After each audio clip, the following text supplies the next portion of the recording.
Հարգելի գործընկերներ, այս առիթով նույնպես ուզում եմ շնորհակալություն հայտնել Հայաստանում աշխատող, արդյունք ստեղծող եւ օրենքով սահմանված հարկերը վճարող քաղաքացիներին, որոնց գեներացված գումարներով է կառավարությունը եւ համայնքները այս ծրագրերը իրականացնում եւ ուզում եմ շնորհակալություն հայտնել բոլոր այն տնտեսվարողներին, ովքեր չեն մոռանում հսկիչ դրամարկային կտրոն տրամադրել եւ այն քաղաքացիներին, ովքեր ամեն դեպքում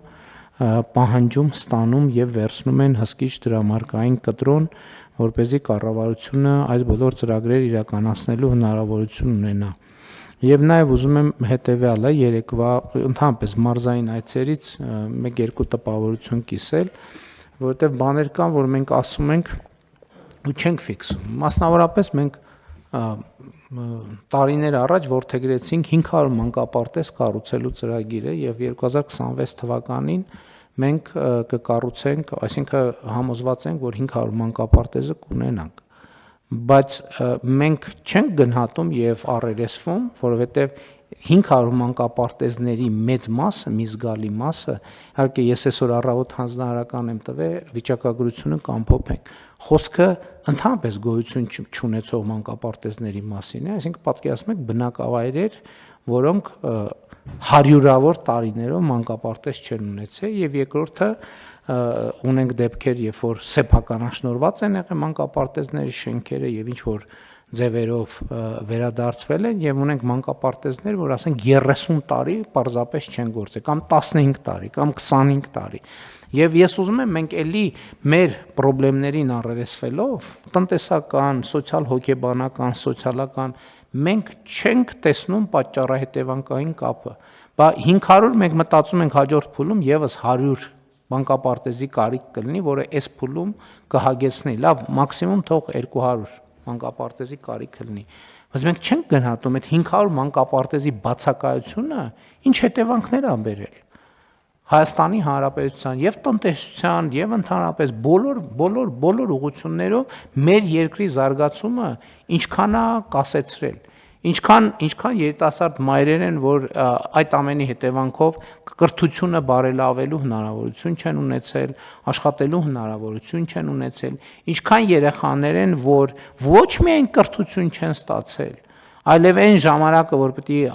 անցկացնեին կրթական հաստատությունում, չգիտեմ որտեղ են անցկացրել այդ ժամանակը, եւ դա ինչ հետևանքների ա բերել, սկսած երկրում քրեական ենթամշակույթի զարգացումից եւ այլն եւ այդպես շարունակ։ Եվ սա ֆունդամենտալ խնդրեմ է, որի հետ մենք պետք է առերեսվենք, որովհետեւ երբ որ մենք խոսում ենք երկրի զարգացման մասին, մենք այսօր մանկապարտեզներ,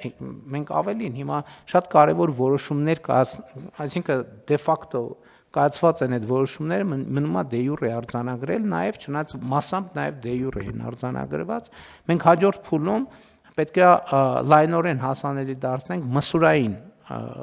ծառայությունները, որպեսզի ես չգիտեմ իհարկե այդտեղ միջազգային ստանդարտին եւ լավագույն փորձին պետք է հետևենք, թե ինչ տարիքից 6 ամսեկանից է, թե մի տարեկանից է, թե կարելի է նաեւ 2 ամսեկանից, թե կարելի է նաեւ մի ամսեկանից, ես չգիտեմ, դա մասնագետները եւ փորձագետները կասեն։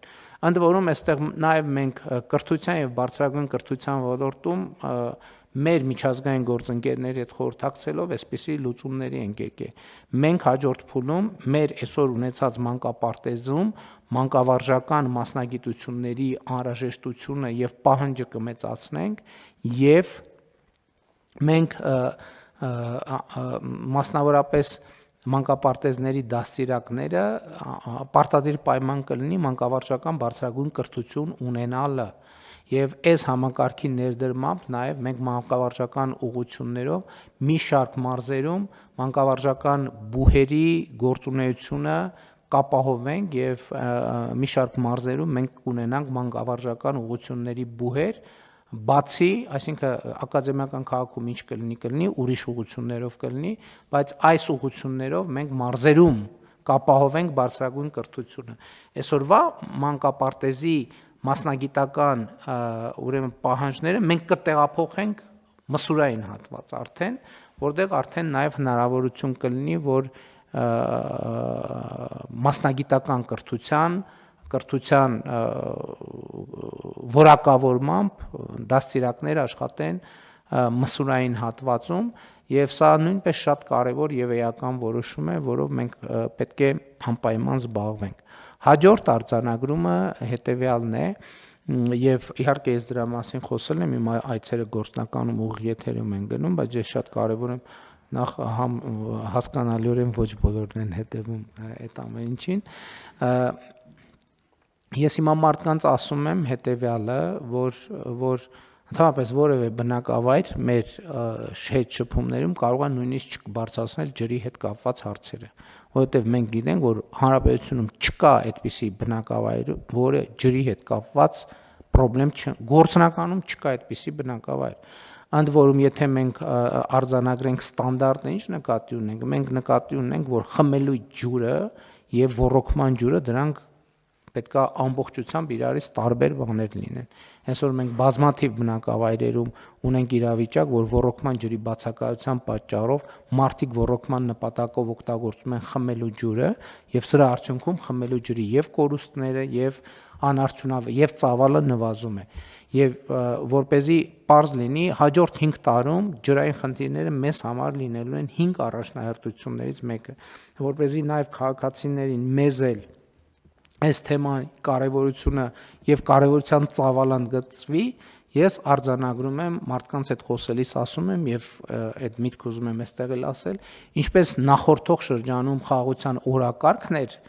մեզ համար առաջնահերթություն, հաջորդ հնգամյակում ջրի հետ կապված հարցերը լինելու են բացարձակ առաջնահերթություն, որովհետև մեր տնտեսությունը եկել զարգացել հասել է մի կետի, առանց ջրային ոլորտում ֆունդամենտալ բարեփոխումների մենք կսկսենք արդեն տեղապտույտի վիճակում կհայտնվենք, ինչը բնականաբար եւ սոցիալական եւ տնտեսական բոլոր առումներով իհարկե անթույլատրելի է, բայց ասեմ նաեւ, որ սա սպոնտան մի բան չէ, արդեն 2 տարի կլինի, որ մենք այս որոշումը մեր մեջ ունենք եւ մենք այսպես քայլ-քայլ նախապատրաստական աշխատանքներ ենք իրականացնում եւ մենք առաջիկայում նաեւ ավելի կոնկրետ այդ թեմաները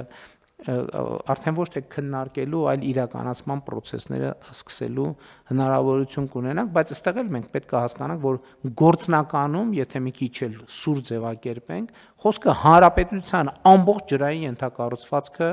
փոխելու կամ հիմնանորոգելու մասին է, չնայած վերջին տարիներին մեծ աշխատանք է արվել, բայց իրականում այդ մեծ աշխատանքը ընդհանուրի մեջ շատ փոքր տոկոս է, որովհետև երբ որ մասշտաբը պատկերացնում ենք,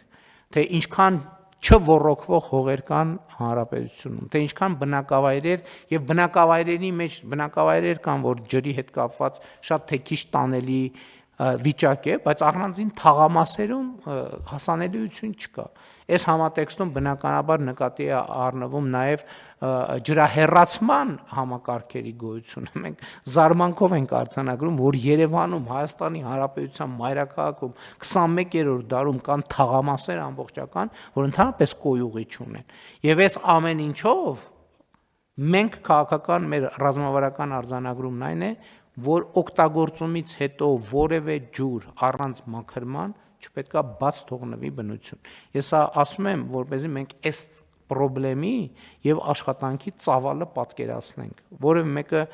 օբյեկտիվորեն մենք չենք կարող հույս ունենալ, թե մենք 1, 2, 3, նույնիսկ 5, 6 առաջիկա տասնամյակներում մենք պետք է այդ թվում կրթական եւ սոցիալ-հոգեբանական ոլորտում աշխատենք այս թեմաների հետ, իհարկե առաջնահերթությունները կորոշենք եւ ըստ առաջնահերթությունների կշարժվենք եւ ես կարեւոր եմ համարում, որ մենք այս երկու ուղղություններով եւ հատկապես ջրային ուղղությամբ հատկապես տրամադրվենք այդպիսի աշխատանքի։ Բան ունեք ասելու բան։